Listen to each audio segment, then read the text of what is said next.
नमस्कार, मैं हूं अंजलि इस्टवाल और एक बार फिर से हाजिर हूं बस इसी दुआ के साथ कि फिट रहे इंडिया। जब एक महिला नई मां बनती है तो सब यही मान के चलते हैं कि उसे बेहद खुशी होगी, लेकिन कभी कभार कुछ महिलाओं को उस वक्त डिप्रेशन भी हो सकता है। इसे कहते हैं पोस्टपार्टम डिप्रेशन। तो आइए आखिर जानते हैं कि इस दौरान ऐसी महिला को किस तरह की मदद की जरूरत होती है। पोस्टपार्टम डिप्रेशन एक ऐसी चीज़ है जो महिलाओं में आफ्टर डिलीवरी, बच्चा पैदा होने के बाद होती है। आज की डेट में ये बहुत ही कॉमन डिसऑर्डर है जो आज की डेट में मैक्सिमम बहुत सी महिलाओं को पोस्टपार्टम डिसऑर्डर डिप्रेशन क्रिएट हो रहा है। पोस्टपार्टम डिप्रेशन में जो मेजर सिम्टम्स आते हैं, जो हम नोटिस करते हैं, जो माँ होती है, माँ की देखा जाए तो बॉन्डिंग एक बच्चे के साथ बढ़नी चाहिए, लेकिन पोस्टपार्टम डिप्रेशन में वो जो बॉन्डिंग है वो रिड्यूस हो जाती है, वो ख़त्म होनी शुरू हो जाती है, वो थोड़ा सा इरिटेट होना शुरू हो जाती है, उसका जो अग्रेशन लेवल है, जो गुस्सा है, वो बहुत बढ़ जाता है। इसमें प्रॉब्लम जब बढ़ेंगी तो आगे माँ के लिए भी और बच्चे के लिए भी प्रॉब्लम हो सकती है। जैसे कि माँ अपने आप को भी हार्म करने की कोशिश कर सकती है और बच्चे को भी हार्म करने की कोशिश कर सकती है। तो इसमें कहीं ना कहीं सुसाइडल टेंडेंसी बढ़ जाती है, जो रिस्क होता है सुसाइड का वो बढ़ जाता है। आज की डेट में भी फैमिलीज इस चीज़ को नहीं पहचान पाती कि किसी भी फीमेल में आफ्टर डिलीवरी, किसी भी महिला में आफ्टर डिलीवरी ये प्रॉब्लम हो सकती है। एंड ये जब प्रॉब्लम क्रिएट करेगी, ये सिर्फ एक माँ को नहीं, एक बच्चे को नहीं, पूरी फैमिली को डिस्टर्ब करता है। तो आज की डेट में अवेयरनेस अभी भी बहुत कम है लोगों में, क्योंकि जब तक अवेयरनेस तभी आएगी जब हम इस चीज़ों के बारे में पता करेंगे। हम पता तभी कर सकते हैं जब हम अपने घरों में इस चीज़ को ऑब्जर्व करेंगे। हमें लगता है कि फीमेल्स के अंदर ये प्रॉब्लम्स आ रही हैं, ये इश्यूज आ रहे हैं, तो हमारा मेन काम है कि हम किसी साइकोलॉजिस्ट को कंसल्ट करें, उनसे बात करें, उनसे डिस्कस करें और इन कंसर्न्स को अपने जितनी जल्दी रिजॉल्व करेंगे उतना ही माँ के लिए और बच्चे के लिए बेटर है। हमारी न्यूट्रिशनिस्ट से जानिए कि सौंफ यानी कि फेनल सीड से क्या है फायदे। फेनल सीड्स, जिसे हम सौंफ कहते हैं, हर हिंदुस्तानी किचन में पाया जाता है। ये बहुत ही अच्छा होता है जिन्हें डाइजेस्टिव प्रॉब्लम्स हो, जिन्हें अपचन हो, जो खाना खा के ब्लोटेड फील करते हो। थोड़ा सा सौंफ को आप सेक के, जैसे हम उसको माउथ फ्रेशनर कहते हैं, खाना खाने के बाद अगर आप 1 चम्मच खाएं, स्पेसिफिकली उसको चबा चबा के खाएं, जिससे आपके मुंह में सलाइवा एनहांस हो।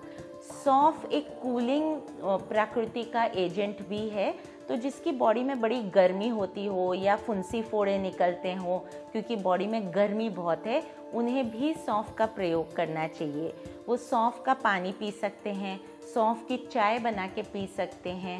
सौंफ में बहुत हाई विटामिन सी होता है और फाइबर भी होता है, तो इसे खाने से आपकी इम्यूनिटी भी एनहांस होती है। और बच्चों में जैसे गर्मी में से बाहर से आते हैं, तो आप कोई भी ड्रिंक दो, उसमें सौंफ का थोड़ा पाउडर डाल दो, तो कूलिंग इफेक्ट उनकी बॉडी में डबल हो जाता है।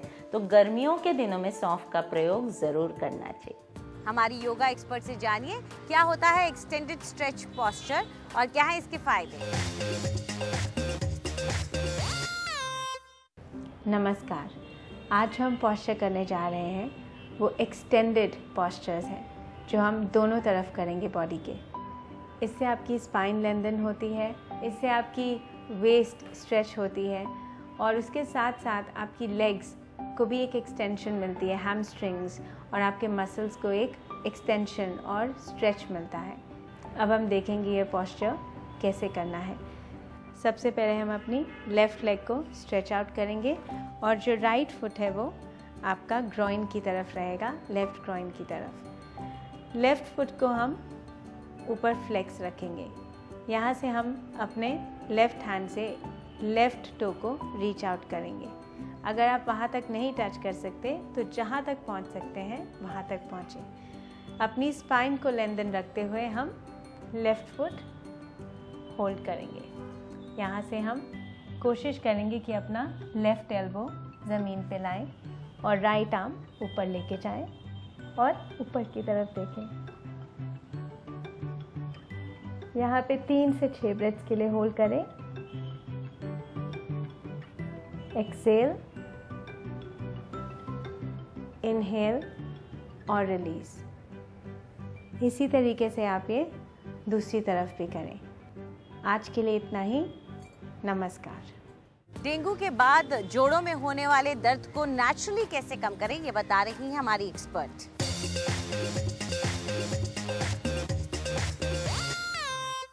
नमस्कार। क्योंकि आजकल बीमारियां जो हैं अनफॉर्चुनेटली बहुत ज़ोरदार हैं। डेंगू परेशान करने वाली बीमारी है और इसको रिकवर करने के बाद भी मैंने देखा है कि उसकी जो आफ्टर इफ़ेक्ट्स है वो कई दिनों तक यानी कि कई हफ्तों तक रहते हैं। डेंगू में एक बहुत कॉमन सिम्टम है और वो है जोड़ों में और शरीर में दर्द होना। So for aching legs and feet मैं आज आपको एक बहुत ही अच्छा तेल बताने जा रही हूँ जो आप घर पे बना सकते हैं, और वो भी बहुत आसानी से 2 सिंपल इंग्रेडिएंट्स के साथ। इसके लिए आपको चाहिए नटमेग यानी कि जायफल। इसको आप किसी भी चीज़ में आप या तो ग्रेट कर सकते हैं या आप दौड़ी डंडे से इसको कूट लीजिए। ये आप देख रहे हैं कि ये बहुत ही दरदरा कूट लिया है। इसको आप दरदरा ही रहने देंगे, ज़्यादा बारीक नहीं करना है। ये करने के बाद आप लेंगे प्योर तिल का तेल। तिल का तेल की जो तासीर है वो गर्म होती है और अक्सर ये पेन्स, जॉइंट एक्स के लिए बहुत अच्छी होती है। तो कम से कम इसमें हम डालेंगे 100 ml तिल का तेल, और इसको आप कोई भी कांच की बोतल, मैंने एक बहुत सुंदर कांच का जार लिया है क्योंकि इसको हमने धूप में रखना है, और इसमें हम ये जायफल डालेंगे करीबन 1।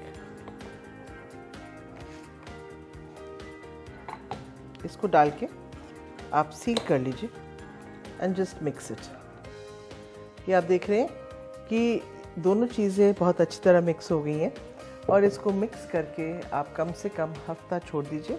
धूप में रखेंगे तो ये तेल 3-4 दिन में तैयार हो जाएगा, और फिर जहाँ जहाँ आपको दर्दें हैं, चाहे बाहों में है, टांगों में है, आप हल्की हल्की मालिश रात को करके सोएं। ये छोटा सा नुस्खा था डेंगू की एक्स एंड पेन्स के बारे में। See you tomorrow. फिट रहे इंडिया में आज इतना ही। आपको हमारा कार्यक्रम कैसा लगा हमें ज़रूर बताएं। आप अपनी राय हमें ईमेल कर सकते हैं fit@ndtv.com पर। चाहे तो ट्विटर पर भी आप हमारे साथ जुड़ सकते हैं। इस्तेमाल कीजिए #फिट रहे इंडिया। फिलहाल पूरी टीम को इजाज़त दीजिए। नमस्कार।